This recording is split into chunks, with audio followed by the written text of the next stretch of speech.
In today's video, I'm going to show you how to recreate the Joker look in Photoshop. I really like the green color grade that you see in a lot of the scenes, in particular where Arthur is speaking to his therapist. I think that the color grade in this scene adds a lot to the dramatic themes in the movie, and it helps tell the story of the Joker better. Obviously, the cinematographer, whose name is Larry Sher, used a video color grading app to create the effect, but in this tutorial, we will use Photoshop. Like everything else in Photoshop, there's a lot of ways of achieving the same result, but I'm going to show you my take on it. The point of Copycat Wednesday is to show you how I would reach a result and to teach you new techniques that you can use in your projects. Okay, let's jump right into the tutorial. So the first step is to select the layer and right-click and convert it into a smart object. A smart object is a container that allows you to apply adjustments, distortions, filters, and transformations non-destructively. In other words, we can always come back and make edits. And we're going to use a filter, just one filter, to apply the look that we're going for. And that filter is a Camera Raw filter. You can find that under Filter, Camera Raw Filter. This will open up the Camera Raw filter, and from here, you have total control over your image's tonality and color using the sliders and panels that you see here. And before we apply any adjustment, I want to reference the original image and point out a few things about the style that we are recreating. Notice how there is no black in the image. Everything is just off black with a green tint. And also there is no white. Everything is off white. The skin tones do have some green in it, but mainly in the shadows. So I will use the sliders in Camera Raw to recreate that effect. And we're going to start with the very first panel, the basic panel. And I'm just going to make some adjustments to the lighting in the scene. Now, I want to be very clear that these settings that I'm going to use are specific to this photo. However, you can use them as a starting point for your photos and then adjust accordingly. So in this section, we have the sliders that control the brightness of the image. And I'm going to start by just increasing the contrast. I'm just going to click and drag the contrast slider to the right and then just add a tiny little bit of contrast. It's not much, but I just want the image to have a bit more contrast. Then I'm going to reduce the brightness. The look that I'm going for is fairly dark, so I'm just going to click and drag the highlights to the left just to make them darker. And I'm probably going to set this to about -20. And this looks pretty good already. I'm working with a fairly dark photo, so I don't need to adjust the shadows and blacks that much. This looks pretty good so far. Next, I'm going to scroll down and adjust the texture to make his hair and the sweater pop a little bit more. So I'm going to click and drag the texture slider to the right to about maybe 35 or so, and I think that looks pretty good. Next, I'm going to adjust the clarity, which is contrast and edge pixels. Again, to make the image pop a bit more, so I'm going to click and drag it to the right, and we won't add too much, maybe +8. And this looks pretty good. You can click on this icon to see the before and the after. You can see how we darkened up the image a little bit and made it slightly more grungy, especially on his face. And what I'm going to do now is click on this icon here to enter the tone curve. Make sure that you have point selected. You might be in parametric. So click on point, and from here, click on the very bottom point, this one right here, the one that says input 0, and I'm going to click and drag it up so that I can make black a lighter shade of gray. And I don't want to go that high. I'm probably going to just go just a tiny bit, maybe right about here, an output of 5. So it started at 0, now it's at 5. So it was black, and now it's just a dark shade of gray, and that's what I want, just because the color gray that we're going for does not have any black pixels, they're just off black. Then I'm gonna click on the white point, which is right up here, and drag down. So the input was 255, meaning white, 0 is black, 255 is white, and I'm gonna click and drag down, and I'll probably set this right about here, maybe an output of 195. So again, before and after. I'm just making the image feel a little more washed out. Then I'm going to create contrast in the image. I'm going to click and drag on this point, and I'm going to set it maybe right about here, maybe an input of 63 and an output of 48. And I'm going to click on another point, maybe right here, and drag up. And this one I'll set right about here, an input of 166 and an output of 129. And this looks pretty good. I'll click on this icon so you can see the before and the after. Now that we have the right brightness in the photo, I'm going to start applying color to the image, and I'm going to do so by clicking on this tab, the split toning tab, which allows us to apply a color to the highlights and a color to the shadows. So let's work with the shadows. The hue slider allows us to select the color that we're going to make our shadows.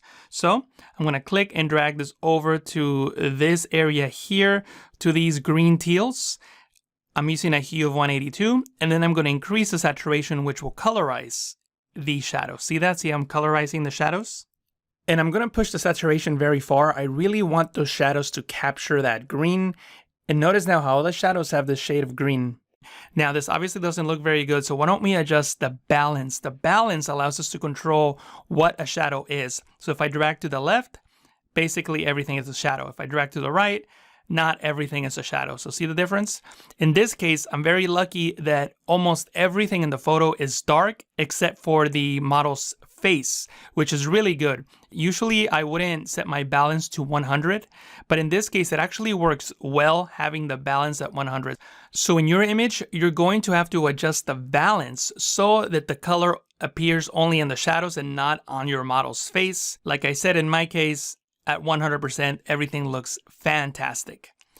What I'll do now is click on this tab, which has the HSL adjustments, the hue, saturation, and luminance.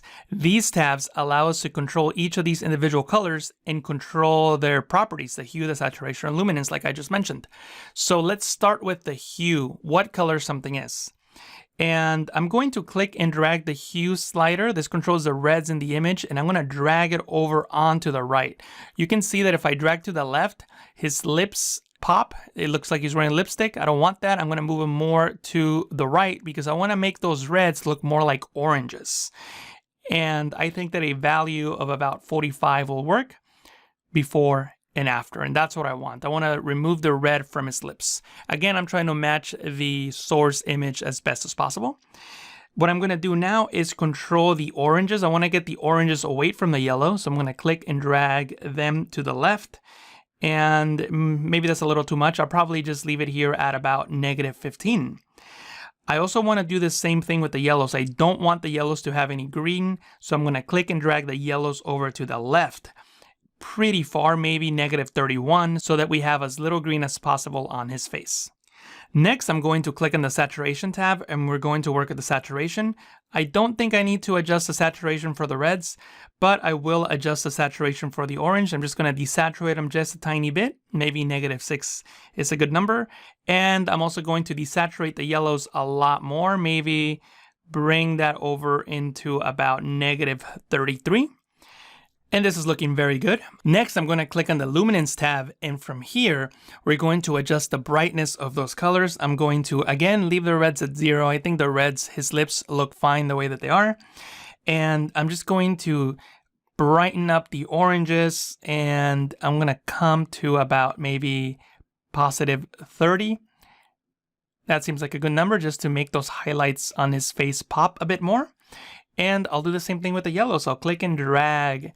This time I'll probably go pretty far, maybe at about +68. Again, just to make his entire face pop. So before and after.